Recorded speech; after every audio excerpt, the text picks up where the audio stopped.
Mas no meio da festa, subiu Jesus ao templo e ensinava. E os judeus maravilhavam-se, dizendo: Como sabe este letras, não as tendo aprendido? E Jesus respondeu e disse-lhes: A minha doutrina não é minha, mas daquele que me enviou. Se alguém quiser fazer a vontade dele, pela mesma doutrina, conhecerá se ela é de Deus ou se eu falo de mim mesmo. Quem fala de si mesmo busca a sua própria glória, mas o que busca a glória daquele que o enviou, esse é verdadeiro, e não há nele injustiça. Não vos deu Moisés a lei? E nenhum de vós observa a lei. Por que procurais matar-me? E a multidão respondeu e disse: Tens demônio. Quem procura matar-te? Quem é que está tentando te matar? Você está endemoniado. Verso 21. Respondeu Jesus e disse-lhes: Fiz uma obra e todos vos maravilhais. Pelo motivo de que Moisés vos deu a circuncisão, não que fosse de Moisés, mas dos pais, no sábado circuncidais um homem. Se o homem recebe a circuncisão no sábado, para que a lei de Moisés não seja quebrantada, indignai-vos contra mim, porque no sábado curei de todo um homem. Não julguei segundo a aparência, mas julgai segundo a reta justiça. Capítulo 7, versículo 14 ao versículo 24 de João. Escute bem que coisa tremenda. Quando eu estava lendo esse texto para ministrar este vídeo, esta aula, eu fui sendo impactado por algo que o Espírito Santo trouxe ao meu coração. No versículo 15, os judeus, vendo tudo aquilo que Jesus dizia, a cultura dele, a sua inteligência, a sua sabedoria, eles falaram, e os judeus maravilharam-se dizendo: Como sabe este letras, não as tendo aprendido? Ok, de onde que eles tiraram essa informação? De que Jesus não tinha estudado, não tinha aprendido letras. De onde que eles tiraram? Eles tiraram de um pré-julgamento, porque Jesus era de Nazaré. Nazaré era uma região pobre. Nazaré era uma região miserável. Todos os letrados da época eram de Jerusalém. Em Jerusalém estava o Sinédrio, em Jerusalém estavam as escolas, em Jerusalém estava a formação. Pode observar, por exemplo, que o apóstolo Paulo é conhecido como homem letrado porque estudou aos pés de Gamaliel. Estudou aonde? Estudou em Jerusalém. Então, Jerusalém era a cidade da cultura. Quem ia para Jerusalém, quem morava em Jerusalém, ou quem estudava em Jerusalém era culto, tinha formação. Agora, Galileia, chamada Galileia dos gentios, Galileia tinha uma fama tão ruim que eles chegavam a dizer: não tem nada bom que vem da Galileia. Quando os discípulos foram apresentar o Messias para Natanael, a primeira coisa que ele falou: mas de Nazaré, tem alguma coisa boa que vem de Nazaré? Por quê? Galileia. Mas qual é a profecia que nós temos no Velho Testamento a respeito da Galileia? Exatamente isso, Galileia dos gentios, né? Onde uma grande luz brotaria e a glória de Deus se manifestaria a partir da Galileia. E outra coisa, Deus usou a Galileia como um pano de fundo para confundir os soberbos, porque todo mundo esperando o Messias vir de Belém. De repente aparece um cara dizendo que é o Messias, e ele vem de Nazaré. Não, esse cara não pode ser o Messias. Ou seja, Jesus ocultou a origem do seu nascimento até a morte. Você não vai ver em nenhum momento Jesus dizendo: não, mas pera um pouquinho, eu nasci em Belém, eu só moro em Nazaré. Né? Ou eu só morei em Nazaré, eu estou morando agora em Cafarnaum, mas eu nasci em Belém. Sabe, quando a pessoa fica preocupada demais em dar muitas explicações para poder ficar bem, para que as pessoas o vejam ou a vejam com os bons olhos, eu quero extrair uma poderosíssima lição aqui. A primeira grande lição é: cuidado para você não julgar as pessoas baseado em aparência ou baseada em pré-conceitos, ou seja, conceitos pré-concebidos. Não, esse cara é de onde? De Nazaré. Como que ele sabe letras se ele nunca estudou? Ou seja, se ele é de Nazaré, então ele nunca estudou. Como que ele pode saber letras? E eles estavam completamente enganados, porque, primeiro, olha bem, Hebreus 5:8, Hebreus 5:8, 9, diz assim, versículo 7, o qual, nos dias da sua carne, falando de Jesus, oferecendo com grande clamor e lágrimas, orações e súplicas, ao que o podia livrar da morte, foi ouvido quanto ao que temia, ainda que era filho, falando de Jesus, aprendeu a obediência por aquilo que padeceu. Verso 9, e sendo ele consumado, veio a ser a causa de eterna salvação para todos os que lhe obedecem. Significa que ele nasceu para ser? Sim. Mas nasceu para ser e automaticamente era? Não. Ele se tornou porque ele tinha que passar por um processo de obediência. Por isso que lá no Getsemane, ele ora, pai, tem como? Dá para passar de mim este cálice sem que eu beba?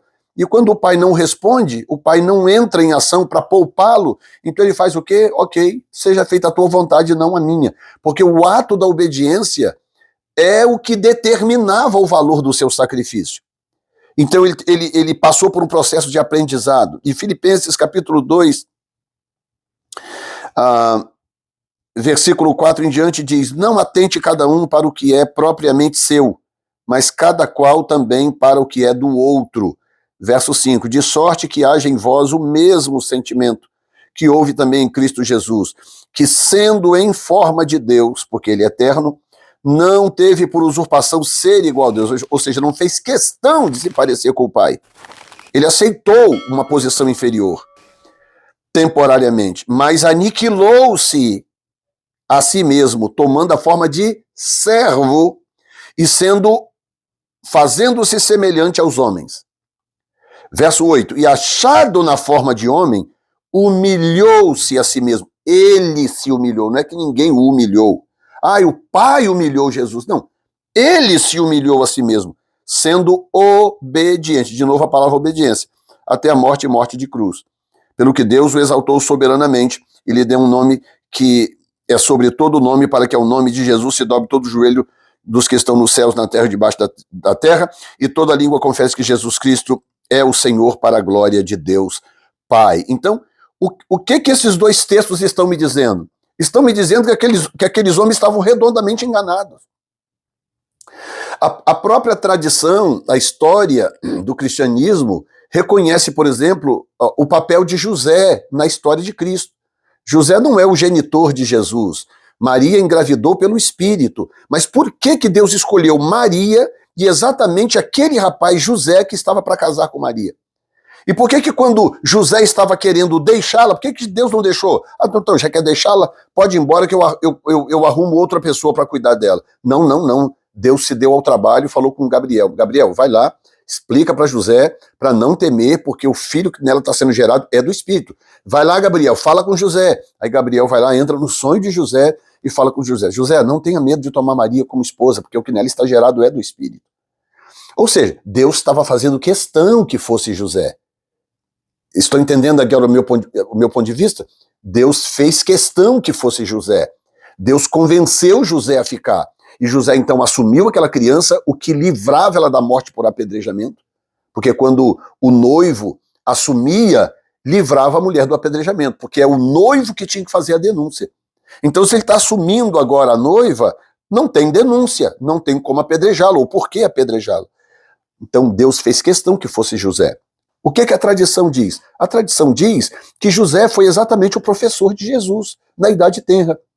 Então, claro que quando Jesus atinge a idade da razão, quando ele atinge a idade da razão, com consciência plena de quem ele era, a partir da idade da razão, agora, meu filho, ele tinha o grande mestre mor, que era o próprio Pai.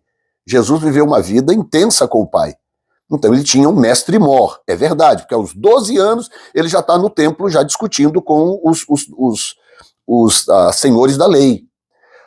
Mas José teve uma função importante. Os primeiros passos de Jesus foram ensinados por José. Os primeiros princípios da lei foram ensinados por José. Foi José que deu a rota, que deu o caminho para ele seguir depois da idade da razão.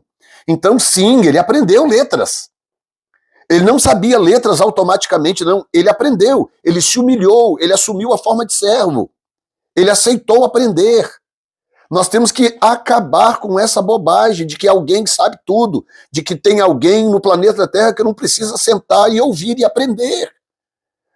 Isso é arrogância, isso é soberba. Então aqueles homens lá, que estavam agora na condição de mestres da lei, porque aprenderam, porque sentaram para aprender com o Sinédrio, ou com os grandes mestres da época, em Jerusalém, aí olha para um profeta, um cara que aparece do nada, um meio malucão, de Nazaré, e começa a falar com sabedoria, fala, mas como esse cara não estudou, como é que ele sabe? Porque como é que você sabe que ele não estudou? Quem te disse que ele não estudou?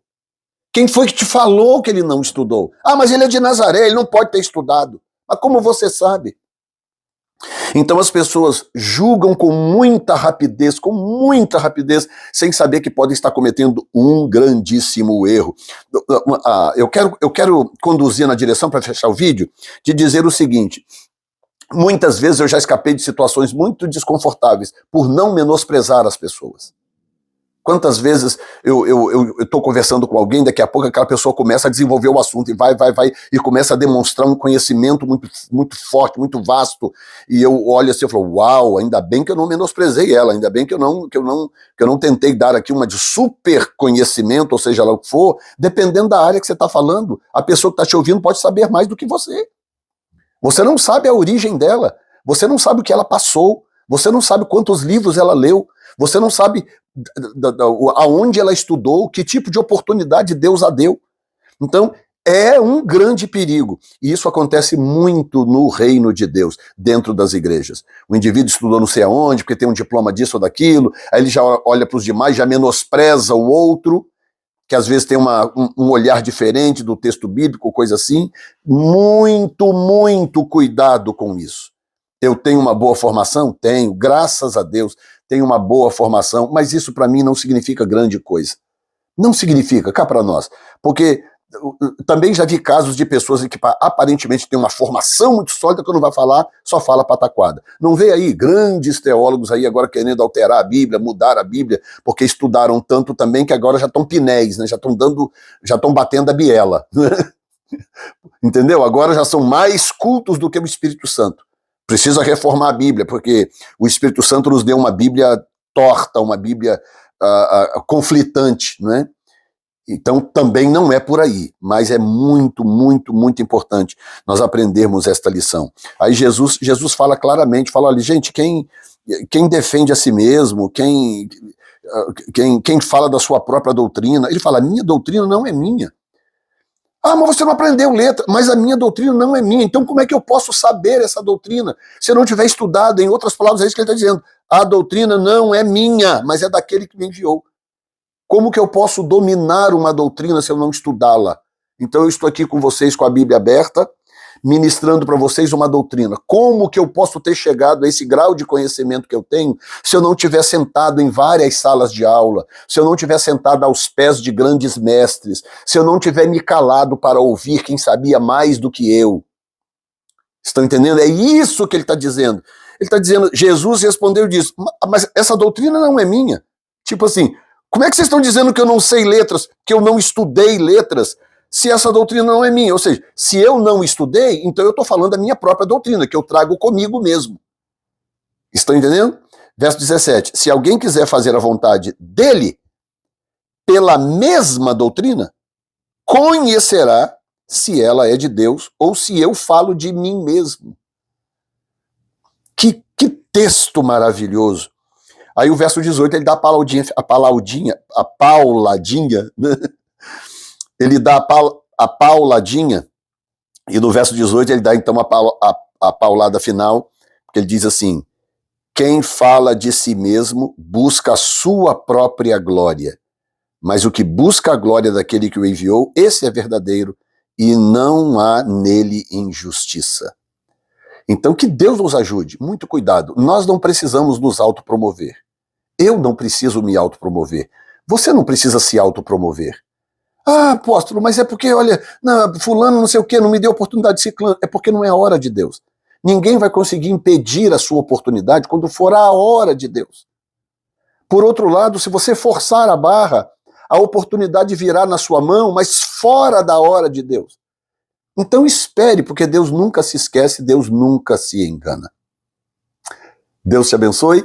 Não se esqueça de se inscrever no canal aqui embaixo. Outra coisa, se torne membro. Aqui embaixo aqui tem um sinalzinho dizendo assinar. Clica aí, assina, escolhe um dos 2 níveis superiores, são 4 níveis de assinatura, escolhe o 3º ou o 4º para você ter acesso a um discipulado imperdível que eu já estou fazendo com o grupo lá dos assinantes. Eu comecei pelo livro de Efésios e a partir de março, agora quando eu voltar de Israel, eu já vou então começar também uma ministração sobre escatologia. Eu quero falar sobre as profecias para esses dias, o que esse tempo em Israel significa profeticamente, qual é a função do Trump no reino profético, quem é o Elon Musk no reino profético, até mesmo para poder tirar aí algumas confusões que eu vejo por aí. Então você não pode perder. E outra coisa, alguns vídeos que faremos lá em Israel serão postados só para os membros, e eu não quero que você perca. Então entra lá, assim você me ajuda, abençoa o nosso ministério e você fica conectado para receber as atualizações. Tá bom? Deus te abençoe, até o próximo vídeo com a graça de Deus.